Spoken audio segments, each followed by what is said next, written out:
This is why exterior walls in Japan can go decades without cracking or peeling. On a construction site in Osaka, you'll see workers spreading mortar over walls covered in wire mesh. Their pace isn't fast, but every move is precise. The moment the mortar hits the wall, it sticks like it's been pulled into place. The secret isn't just good plastering, it's how solid the basework is. The wall surface is roughened ahead of time, giving it a Velcro-like texture so the mortar grabs on instantly. Cement, fine sand, and bonding agents are pre-mixed in exact ratios. The consistency has to be perfect. Too runny and it slides, too dry and it forms hollow spots. Even small mistakes can shorten the wall's lifespan. Once the base layer hardens, the workers switch to fine finishing. The trowel glides across the wall with almost no wasted motion. Every tiny change in angle smooths the surface, because even a faint ripple today can turn into a crack a few years later. Then comes the step that gives the wall its long-term durability, embedding fiberglass mesh. The mesh is pressed onto the wall and covered with a thin layer of mortar, turning the whole surface into a single reinforced structure that can handle heat expansion and cold contraction without cracking or separating. For the final finish, they use a stone-textured coating called Pebble Dash. It blocks rain, wind, and UV light, and the color and texture stay stable for years. It may look like simple plastering, but it's actually a construction method refined over decades. Honestly, after watching this, it's hard to argue. They take precision to a whole new level. First, they use a special tool to lift the paving stones, carefully, like picking up a piece of fine china. They make sure not to damage the bricks around it. Next, they dig the soil,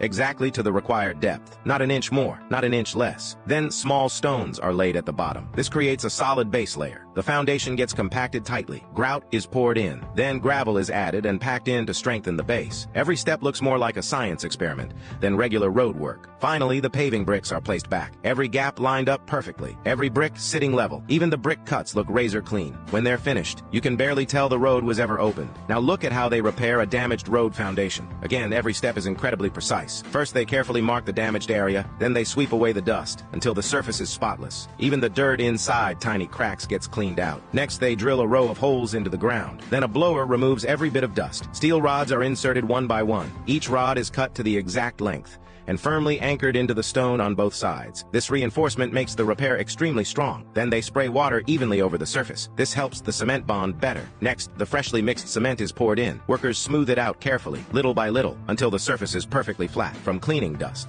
to drilling holes, to inserting steel rods, to filling the cement, not a single step is rushed. The goal isn't just strength, it's also to make the repair blend seamlessly with the original road. That level of detail is why the finished road looks as solid as brand new, and sometimes even better. But the most meticulous process appears when fixing potholes. First, they blow all the water out of the hole, not a drop of moisture left behind. Then they use chalk lines to mark a clean cutting area. After that, the soil inside the hole is completely removed. Every surface gets cleaned. Even the tiny rocks are swept away. Finally, the repair material is poured in. Workers compact it again and again until it sits perfectly flush with the road. After the whole process, the ugly pothole disappears and the road becomes smooth again.